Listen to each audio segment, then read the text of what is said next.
Good afternoon, everybody. I'm Dr. Tori Rogers and from Let's Go and the Barbara Children's Hospital at Maine Medical Center. Welcome back to the 5-part webinar series on motivational interviewing, or how to stop wrestling with your patients. And I hope some of you have started dancing, because that's really how we describe motivational interviewing. It's stopping to wrestle with your patients and starting to dance. So the learning objectives for the 5-part webinar series are right here in front of you. Nothing has changed there. Here we are on the last day of pulling it all together. And before we jump too much, has anybody did the homework assignment last week? Did you try practicing with a friend? If so, please chat in. And we have figured out the audio on our end. So if somebody wants to raise their hand, I'm happy to unmute you and you can talk about how that worked. So we'll just spend a couple minutes, see if anybody's raising their hand or if anybody would like to chat in if they practiced it. Okay, I'll let this stay open and we can come back to it a little later. Em, did you try it? Oh yes, I have tried it. Very good. A few times, yes. Very good. So Emma's here with me again today, and we're going to hopefully get to a role model a little later. So a role play, I should say. So here's the agenda for today. The agenda is that I want to again review the basic stuff that we've already talked about, the basics of MI, open-ended questions and reflections and change talk. And then we're going to summarize how do we summarize the conversation and do some goal setting. Again, some of this will be repetitive, but if you're like me, it takes me a couple times to hear things before they really sink in. And then if we've got time, hopefully Em and I are going to do a whole role play on this. We'll open up to any questions, and this may take us a little more than 30 minutes today, and we understand if people have to leave a little early. So I wanted to remind everybody that there is strong evidence for the effectiveness of MI. Here are a few articles here on the bottom of the screen. Additionally, Dr. Ken Resnickow has published more recent articles over the last few years on using MI in pediatric obesity treatment. If you'd like copies of any of these articles, just reach out to me. We're happy to provide them to you. Now for just a short refresher over the next 5 or 10 minutes on what we've covered over the last 4 weeks.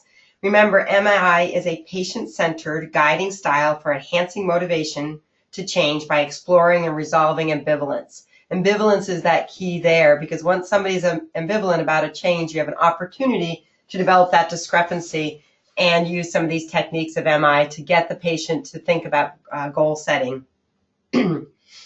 And when we talked about how MI is really a shift in how we communicate with our patients, guiding versus directing, less focused on fixing and persuading, more focused on seeking understanding and collaboration, sees the patient as the expert on themselves, and again, accepts that patient ambivalence and fluctuations as normal. We talked again about any progress being progress, and that a relapse is not a failure but a learning opportunity. A few weeks ago, we talked about using open-ended questions to get the conversation started and using no more than 2 or 3 of these at the beginning of the conversation. It helps you to get more understanding of the patient's reluctance and resistance to change. So open-ended questions do the following. They get the ball rolling, can't be answered with a yes or no, uses the patient's own words, and are not biased or judgmental. Here are the closed-ended questions and the open-ended questions, and I think we've kind of hammered this one home.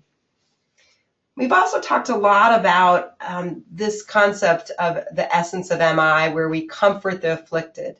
We express empathy and really listen. We use open-ended questions, reflective listening here, and then we afflict the comfortable. We show the discrepancy between what the patient's ultimate goals are, their values, and what they are doing. We spent some time talking about rolling with resistance. Again, that's not wrestling with your patient. You're just rolling with all that resistance that you hear. And instead of every time there's a resistant statement and a patient says, I can't, I won't, I don't want to, you just use reflective listening instead of trying to solve it for them.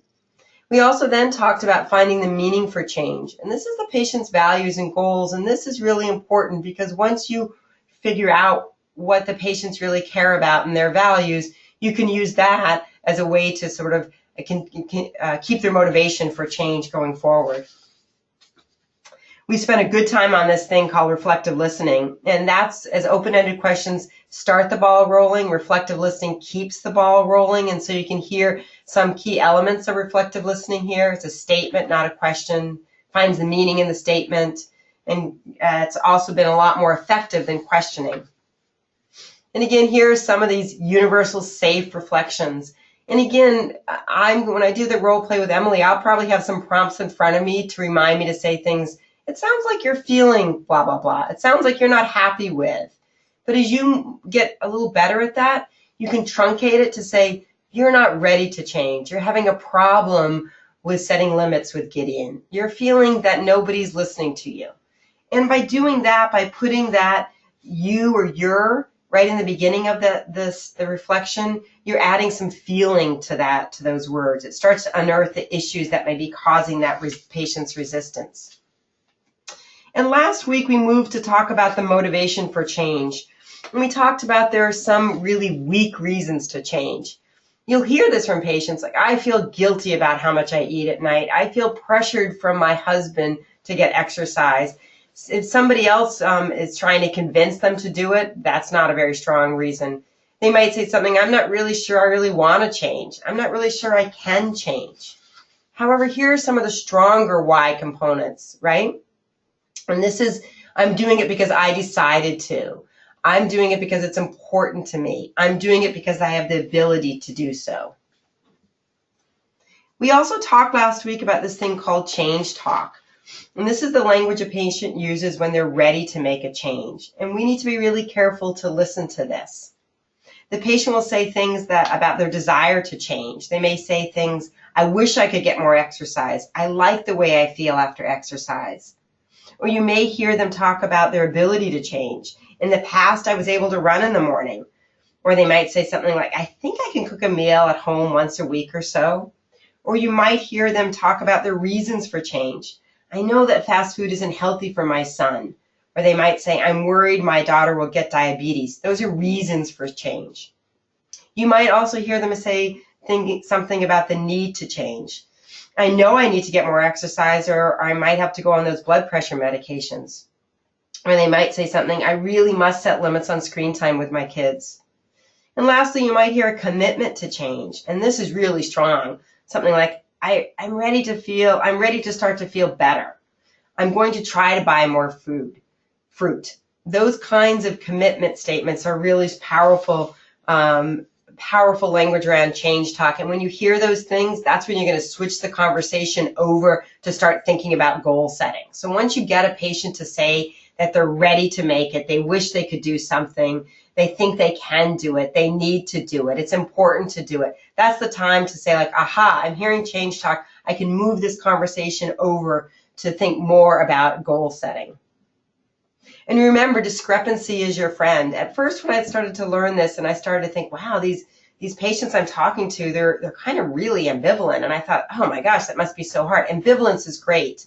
For somebody, when you don't hear any ambivalence, when somebody says, nope, doc, I don't want to exercise. Hurts my knees, don't want to exercise, not interested at all. There's no ambivalence there. That patient has just said they don't want to do it. And once you get to that place, you may just need to, and we'll talk about this, you may need to end that conversation and come back to it another time. But motivation to change occurs when the person perceives a discrepancy or conflict between their current behaviors and important life goals, such as being healthy. So in that example I just used, when the patient says, no, doc, I don't want to exercise. It hurts my knees. I don't like it at all. Don't like it. I live out in the country. I'm not going to do it. Versus when somebody says, you know, doc, I know I need to exercise. I don't know, I can't figure out the time to exercise. There's the discrepancy there. The patient said, I know I need to, but I don't know how to. So that's what you're looking for. You're looking for the discrepancy, the ambivalence. We talked last week on pros and cons, and that helps us identify the discrepancy. We can ask questions like these. Could you tell me something you like about eating at McDonald's after softball practice? Or what things are not so good about eating fast foods? What might happen if you don't go to McDonald's after softball practice? Or you could say, how would changing eating at fast food restaurants affect your family? And this one I really like. You could do, on one hand, it's really convenient for you to eat at McDonald's. It's quick and easy and the kids like it. On the other hand, you know it's not the healthiest food for your kids. And again, after you've gotten through this place in the conversation, you can start doing the pros and cons on one hand, on the other hand. And then we talked last week about identifying patients' values and strengths. And those are really, really important to do. There's lots of ways you can get to it. I personally like the importance and confidence ruler. And the importance is tied to the patient's values. And we talked about the confidence tied to the patient's strength. And again, developing that discrepancy between the patient's values and their actions. And we want to match their strengths to their goals, right? And we'll talk a lot more about that in the coming minutes. And using the importance and confidence rulers can help. Remember we talked about, okay, on a scale of 0 to 10, with 1 being, on a scale of 0 to 10, with 10 being the highest, how important is it for you to change your behavior around not eating fast food? And the importance again is tied to the values, and the confidence would be tied to the strengths. And then we always talk, and in that situation, the patient may say, it's about a 6. The importance is about a 6. And then you'd say, why did you choose a 6 and not a 4? And once they choose that lower number, we can talk about, let me just put this up. By choosing the lower number, and I might say, well, I choose the 6 because I know it's really important not to eat fast foods. I know it's going to be better for my kids to eat healthy. So that's the benefits that you're articulating. And then you'd say, and why didn't you choose a higher number? Well, I didn't choose a higher number like 8 because I know it's just really convenient to me to go to McDonald's after softball practice when I'm tired and the kids are tired and I don't have enough time in the day and I didn't do food shopping. And so what's happening is when you ask them why you didn't choose a higher number, you're identifying the barriers they might have. And then a third question you could ask is, what would it take to get you to that higher number? And that's then articulating the solutions that you'd have. So that was a little bit in a quick overview in a little over 10 minutes on what we've covered in the first 4 weeks.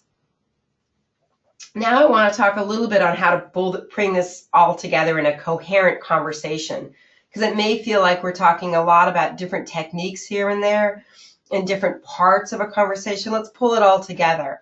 And we use this framework, which is actually pretty fluid, but there's 3 pieces to it. You do the exploring and understanding. You use open-ended questions and reflective listening to comfort the afflicted, right? You also ask permission. You want to drain the swamp of negativity. You roll with resistance. You start dancing. You let them just get all that negativity out. You build rapport. You express empathy. You explore the pros and cons. This is a lot of the conversation. Next, you would guide the patient. So you'd explore the patient's values and strengths. You'd be talking about how important the change is to the patient. This equates to the patient's values, and how confident the patient is that they'll be successful. And that, again, goes to the patient's strengths. So you use the things like the importance and confidence ruler. And then lastly, you help the patient set goals. Only if you hear the change talk. Again, we'll talk about if you don't hear change talk, how do you close that conversation down? And you remember small goals. Remember, any change is positive. Build a menu of options, and then they choose what they'd like to do. And then you follow up, and that's really important. Ask them how they would like to follow up. Today, I want to talk a little more about this last section on choosing. Before we start that, we talked a little bit last week, too, on how to summarize the conversation. So this happens after you develop the discrepancy there with the patient. Between what they see as their values and their actions. And there are a number of ways to do it. Here's some sample language that we've talked about. You can say, let me see if I understand what you've told me so far, and then you summarize it. Or you can say, okay, this is what I've heard so far. And what's important that what I said there is this is what I've heard.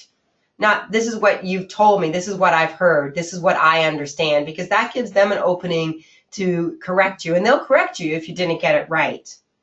And you can follow up with one of these open-ended questions. How did I do? Did I miss anything here? Is there anything you want to correct or to add?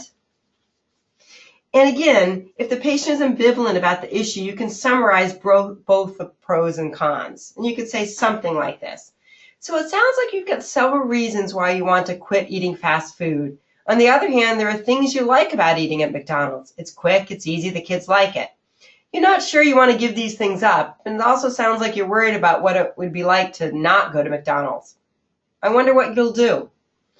That way you have not moved the patient into goal setting because they were not ready for that. And that's totally fine. I've heard a statistic that only about 30% of the patients that we see on any given day are ready for that goal setting, okay? So if that's the case, we shouldn't just be setting random goals for people. But what you've done, even for people who haven't gotten into goal setting, you might have moved them along this continuum. You might have moved them along to be thinking about some of the discrepancies that they've heard in the conversation. You might have expressed empathy and they've never had empathy expressed to them about eating at McDonald's. Most time when our patients say they eat at McDonald's, what do? We roll our eyes. Well, this statement, we were empathetic about it. We understand it's quick and easy and the kids like it. I was in the office yesterday and there was a staff member who said, oh my gosh, I've got to go pick up my son. And I know he's going to be hungry and I don't know what to do. And I just don't want to hear him crying. And before I could say anything, he goes, I think I'm going to get one of those bottles of water. And I'm like, that's a great idea. Way to go. But I really felt for the staff person because he was realizing that, hey, I want to do the right thing for my child and I don't want to hear him have a temper tantrum. So let's talk a little bit about goal setting. So once you hear change talk and you think the patient is ready, you start working on goal setting. But remember, it's the patient's goals. They need to be setting them. They should be small, measurable steps. The goals should be tied to the person's strength. So if you figured out in the conversation that the person's strength is that they've been able to get up in the morning and get a run in and do some physical activity, and their strengths are that they have a family member that can help with the kids in the morning and then they can do this, you want to tie their goal to that. You wouldn't want to, if their patient says that their goal is that they're going to be joining a membership that's 30 minutes away from their house and they're going to go every single day. That doesn't sound small. It might not have been tied to the strengths that they have. So again, the goals should be small, measurable, tied to the strength that the patient have, strengths. And any progress is progress. Failure is possible and probably likely, and it's not a bad thing. People talk to me a lot about prescriptions and can you use prescriptions in MI? Well, I don't think scripts should be routinely done.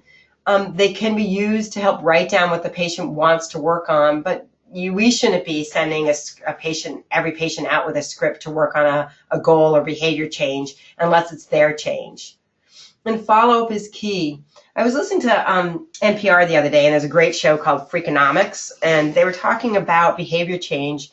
And there's a really cool study that maybe at another webinar I can talk more about. But there's a lot of research that's going on to not why people start behavior change, but how we can get them to sustain it, right? So after I have a conversation with Emily here in a minute, she might think about a behavior change and she might go and do it. But then how do I know and how do I support her a week from now when she might have had a failure, when she might have had a misstep and a stumble?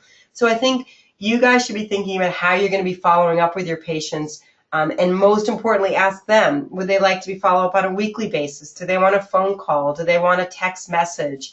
I think virtual phone calls are really cool. Virtual phone calls. I meant a virtual meeting where you could actually Skype in. The patient could be at home. We know there are pediatricians doing that. And so we know that they're there, that people are doing this and are making a case for it. So I think telemedicine and doing some follow-up is a great idea. So thinking about follow-up and lots of different ways to do it, not the traditional way where patients are coming back. And what happens if the patient doesn't have any ideas about the things that they want to change? Because sometimes this will happen is you go through the whole conversation and you'll say, so there's things that you think you could do to maybe not go to McDonald's or after softball practice, and the patient will go, no, I don't have any ideas. So we should always have a couple things in our back pocket to be thinking about. And you might say something like, would you like to hear what some of my other patients have tried? And then you can give them a list. Some of my other patients have tried doing, and then you list a couple different things. They've tried just changing the route of not going by McDonald's on the way home from softball. They've tried packing in just some bananas and apples for after the game. They've tried asking the kids how we could not go to McDonald's every time, and the kids come up with answers. And after you give them a list of 3 or 4 different things, you might say, what if any of these might work for you? So it's okay if the patient doesn't have any ideas because we should have some in our back pocket. Okay, now on to, I'm looking if there's any questions or anything. No, now on to a little role play with Emily. So I don't know what Emily's going to be talking about, but I've asked her to come up with a real issue that she feels comfortable sharing with 25 or 30 people on the phone. And I'm going to try to get through these 3 phases. And you guys can sort of mark down and see how much I get through these 3 phases. You could keep track of how many open-ended questions I do or how many reflections I do. You can also keep track of when maybe I missed some things. And then after I do that, I'm going to try to guide through maybe using the values and strengths and the rulers to see where we are and to see if there's any discrepancy with things that are important to Emily and the actions that she's telling me about. And then if she's ready, we can start choosing and maybe set a goal. I have a little prompts in front of me, so that will help remind me of different things. And we won't solve Emily's problem. We'll probably do this for the next 5 to 10 minutes, so we're going to go a little over the 30-minute mark. But Em, what do you got? So first of all, it was, what I think as a family, we do a really good job at focusing on healthy eating and physical activity. And there is one thing that I'm really struggling with, and I have for a while, and I've actually never shared it with anyone before, but I talk a lot about how lucky I am that I have a husband who does all the cooking, and he's trained in French cuisine, and it's really wonderful. However, I come home each night, and we might have a delicious meal, but I'm always in the back of my head worried about how unhealthy the meal actually may be, and trying not to feel bad that he's doing this wonderful thing for our family and I'm not having to worry about coming home from work and preparing a meal, but also always thinking about, wow, there's probably other ways that we could have prepared the vegetables in a healthier way. So yeah, I think that right now is how do I'm just not sure how to approach this issue with him. Anyway, yeah. Tell me a little bit. What are the meals like? They're always very balanced. So he always makes sure there's a nice amount of protein and there's vegetables and then maybe some whole grain. And it's mostly the vegetables that always get me, because I think in his style of cooking, there's a lot of like extras, like a lot of, just whether it's extra seasonings so it takes away from the natural flavor of vegetables, which I want my kids to enjoy. And now that they're 8 and 6, they're moving away from that. And so my worry is more of down the road of like, if they're so used to having these very, very flavorful vegetables with their meals, that they're not going to be able to, they won't continue to enjoy them for their lifelong. So the healthy foods are really important to you. They are, and they're important to Kenny too. And that's partially why I struggle, because I don't want to hurt his feelings and make him feel like he's not doing the best job that he could do, because I know he's doing a great job, but I still just struggle with whether or not they're getting the best, the best nutrition that they should be getting.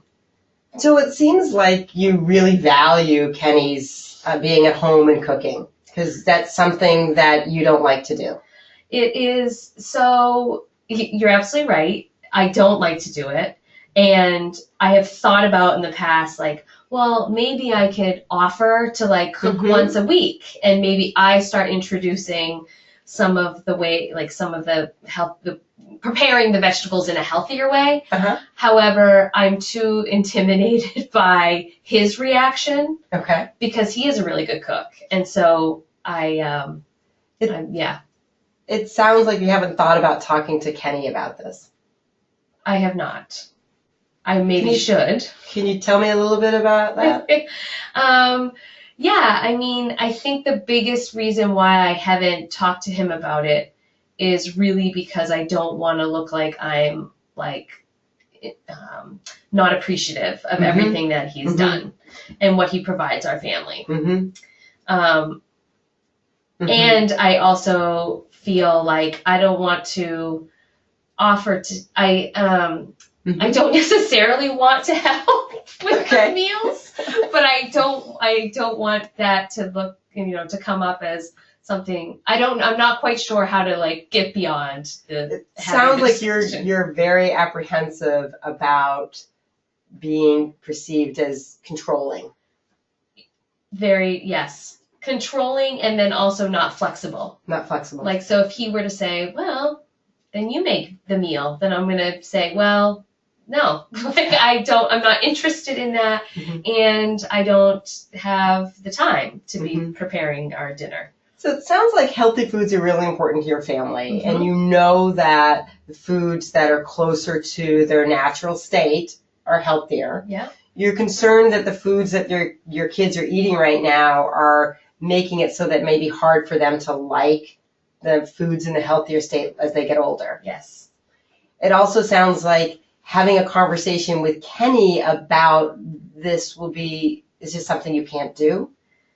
No, I mean, I definitely think it's something I can do. I think I've just, it's when I think of all the things that we could have conversations about, or things that I could be frustrated about, this doesn't seem like an area where it hasn't quite felt like the priority until when I really start thinking about the long-term health effects on my kids. Okay.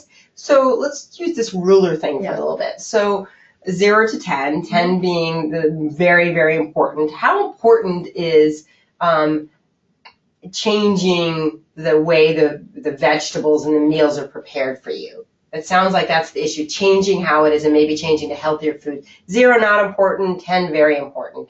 I'd probably say like a 6. A 6? Yeah. And why a 6 and not a 4? Well, because he does a great, other than this one piece, the foods that we offer and that he provides are really great. Okay. Lots of whole grains, lots of, great. He does a great job. And it's just this even our breakfasts and lunches are great. It's just this one meal a day. So it feels like it's pretty well balanced. Great. So it's a 6, so it's important to you, but you also realize that maybe not important as some of the other things. Right. Yeah. Okay. So now your confidence on a 0 to 10, again, 10 being you're very confident that you could have a conversation with Kenny or that there would be a change. How confident are you that may happen in the future? I'm pretty confident. I think bringing this up and acknowledging it as something that really does bother me, I feel probably an 8 or a 9. I feel pretty confident that I would. That is very confident. And why isn't it lower?